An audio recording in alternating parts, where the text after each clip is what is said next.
అనగనగా ఒక రాజకుమారి ఉండేది. ఓసారి ఒక రాక్షసుడు ఆ రాజకుమారిని ఎత్తుకెళ్ళి ఒక మేడలో బంధిస్తాడు.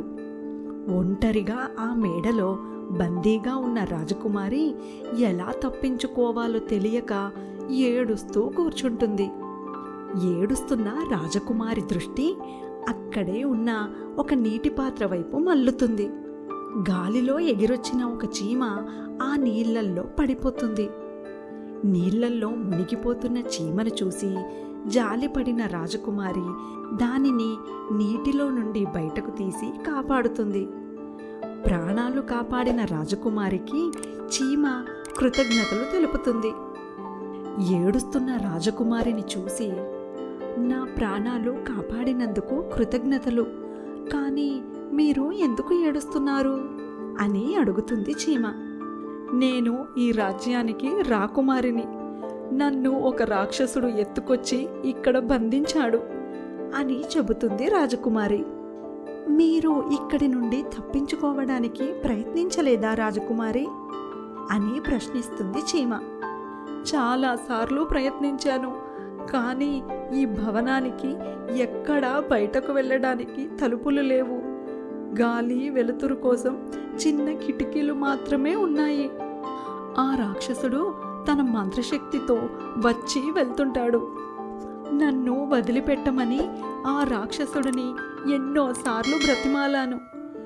నేను అడిగిన ప్రతిసారి చేయడానికి సాధ్యపడని పనులు చెప్పి అవి పూర్తి చేస్తే వదిలేస్తాను అని అంటాడు అని మళ్ళీ ఏడుస్తుంది రాజకుమారి. నేను చీమల రాజుని.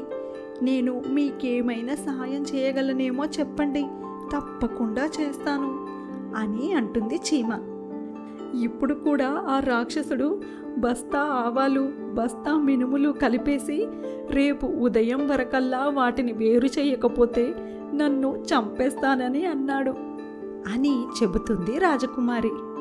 మీరు దిగులు పడకండి రాజకుమారి. నేను మా రాజ్యంలో ఉన్న చీమలన్నింటినీ తీసుకువచ్చి ఈ పని రేపు ఉదయం వరకల్లా ఖచ్చితంగా పూర్తి చేస్తాను అని భరోసా ఇస్తుంది చీమ. చెప్పినట్టుగానే చీమలన్నీ కలిసి తెల్లవారే లోపలే ఆవాలు మినుములని వేరు చేస్తాయి. మరునాడు రాక్షసుడు వచ్చి చూసేసరికి తాను అప్పగించిన పని పూర్తయి ఉంటుంది.